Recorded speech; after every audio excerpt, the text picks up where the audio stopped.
नमस्कार, मैं आस्था पांडे और आप देख रहे हैं सीनियर भारत। रुक करेंगे खास खबर की ओर।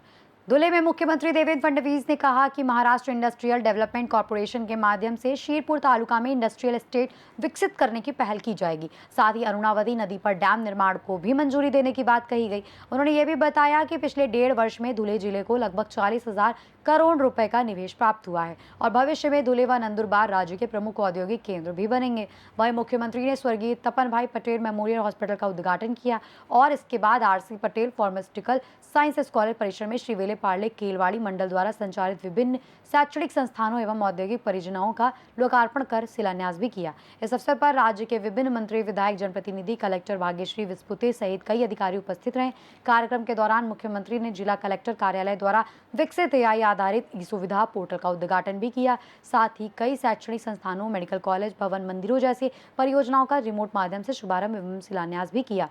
मुख्यमंत्री फडणवीस ने कहा कि आज के समय में शिक्षा, स्वास्थ्य और रोजगार विकास के मुख्य आधार हैं। शीरपुर क्षेत्र में स्थापित शैक्षणिक संस्थान और औद्योगिक कुशल मानव संसाधन तैयार कर रहे हैं, जिससे क्षेत्र विकास की नई दिशा में आगे बढ़ रहा है। उन्होंने ये भी बताया कि एस्पिरेशनल जिला बनने के बाद धुले में भारी निवेश आया है, जिसमें केमिकल और फूड प्रोसेसिंग सेक्टर प्रमुख है। साथ ही 3 ग्रीन एनर्जीज के क्षेत्र में सोलर प्रोजेक्ट और इंडस्ट्रियल कॉरिडोर जैसे प्रोजेक्ट क्षेत्र के विकास को गति दे रहे हैं। कार्यक्रम में आदिवासी विकास, स्वास्थ्य सुविधाओं, IT पार्क, जल संरक्षण और रोजगार सृजन से जुड़े मुद्दों पर भी विस्तार से चर्चा की गई। मी तुम्हाला एवढंच सांगतो की आदिवासींना जे वन जमिनीचे पट्टे मिळालेले आहेत, आपण त्या संदर्भात निर्णय घेऊन महसुली जमिनीच्या पट्ट्यावर ज्या ज्या सरकारच्या योजना लागू आहेत त्या सगळ्या योजना या वनपट्ट्यावर मिळतील अशा पद्धतीचा निर्णय आपण निश्चितपणे करू आणि आपल्या आदिवासी बांधवांना या ठिकाणी दिलासा देऊ। आपण अनेक विषय मांडले, त्या सगळ्या विषयांवर आपण कारवाई करू हे मी आपल्याला सांगतो। आमच्या अमरीश भाईंनी या ठिकाणी MIDCचा एक मागणी केली आहे। निश्चितपणे अमरीश भाई, तुम्ही आम्हाला जागा सांगा कुठे करता येईल, मी स्वतः पुढाकार घेऊन या ठिकाणी MIDC तयार करण्याकरता आमच्या मंत्र्यांना सांगेन। आणि त्यासोबत आपण IT पार्क बद्दल देखील बोलला। आपण पहिल्यांदा तुम्ही आणि मी आणि जयकुमार भाऊ मिळून इथे एक अँकर इन्व्हेस्टर शोधू। IT पार्क करणं सोपं आहे, पण जोपर्यंत अँकर इन्व्हेस्टर येत नाही तोपर्यंत केवळ इन्फ्रास्ट्रक्चर राहतं। पण आपण मनामध्ये आणलं तर निश्चितपणे IT पार्क करणं हे काही फार कठीण नाही आहे। अँकर इन्व्हेस्टर शोधणंही कठीण नाही आहे। आज मी याकरता त्याचा शब्द देत नाही की पहिल्यांदा आपण काम करू आणि मग या ठिकाणी तो IT पार्क आपण एस्टॅब्लिश करण्याचा प्रयत्न करू। आपण कृषी पंपांना मोफत वीज पुरवठा देण्याची एक मोठी योजना की आज आमचा शेतकरी बांधव यांना शून्य बिल येतो आणि हजारो कोटी रुपयाचं बिल हे देवेंद्र फडणवीस सरकार भरण्याचं काम करते। मागच्या काळामध्ये 2014 ते 19 मध्ये त्यांचं सरकार आलं, त्यांनी कर्जमाफी करण्याचं ठरवलं होतं। त्यांनी कर्जमाफी 1 लाख कोटी रुपयाचं कर्जमाफी दिलं।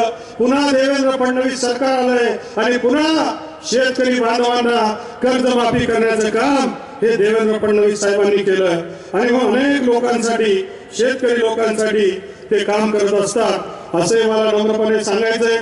देवाभाऊ, आपण आम्हाला जी जबाबदारी दिली त्याच्या माध्यमातून आमचं डोंडाईचा असेल, शिरपूर असेल, शिंदखेडा असेल, साक्री असेल, पिंपळनेर असेल किंवा धुळे महानगरपालिका असेल, या सगळ्यांवर एक हाती भारतीय जनता पार्टीचा भगवा फडकवण्याचं काम आम्ही केलेलं आहे आणि मग आपलं टार्गेट आम्ही केलेलं आहे। आता तुमचं टार्गेट तुम्ही निधीच्या माध्यमातून करावं अशी विनंती आपल्याला करतो। अनेक मुद्दे आहेत, पण आम्हाला हेच सांगायचंय की तुम्ही जी जबाबदारी आम्हाला दिली ती आम्ही पूर्ण करतोय। आता धुळे जिल्ह्यासाठी निधीचं काम, विकासाचं काम आपल्या माध्यमातून व्हावं ही विनंती करतो। आपण इथे आले, आपला आभार व्यक्त करतो आणि माझे 2 शब्द संपवतो। धन्यवाद।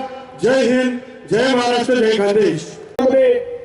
धुळे आणि त्यासोबत नंदुरबार सारखा जिल्हा यामध्ये इन्व्हेस्टमेंट करता इतक्या मोठ्या प्रमाणात आज इंटरेस्ट उभा झालेला आहे।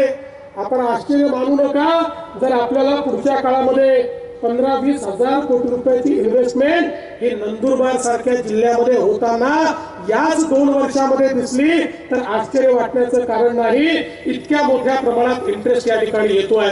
आणि म्हणून माननीय मोदीजींच्या नेतृत्वात महामार्गाचं जाळं, या ठिकाणी सिंचनाचं जाळं, या ठिकाणी MIDCचं जाळं, या ठिकाणी मुंबई दिल्ली इंडस्ट्रियल कॉरिडॉर, या ठिकाणी आपली इंदोर मनमाड रेल्वे, या सगळ्या गोष्टींमुळे एक प्रचंड मोठी इकोसिस्टीम ही आपण तयार केली आहे. आणि त्या माध्यमातून निश्चितपणे एक मोठं काम या भागामध्ये होणार आहे. विशेषतः आपला जो दोंडाईचाचा 250 मेगावॅटचा जो सोलरचा प्रकल्प आहे, हा प्रकल्प पुढे खूप पथदर्शी होणार आहे.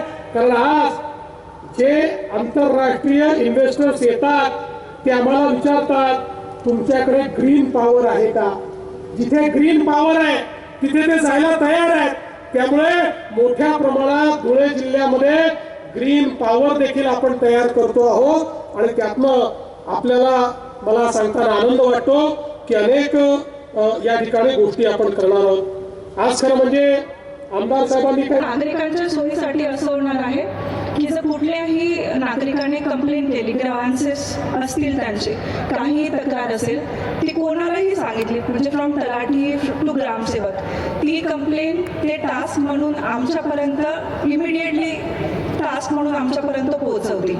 फॉर एक्झाम्पल, आमचे आमदार साहेब आहेत किंवा आमदार मॅडम आहेत, त्यांच्यापर्यंत कुठलीही तक्रार गेली, ती तक्रार ते आम्हाला टास्क म्हणून पाठवतील.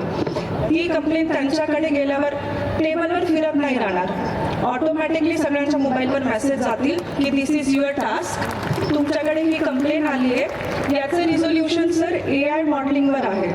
ती कंप्लेंटवर सर 1.5 लाख, ह्या डॅशबोर्डमध्ये सर 1.5 लाख GR इन्क्लूड केलेले आहेत.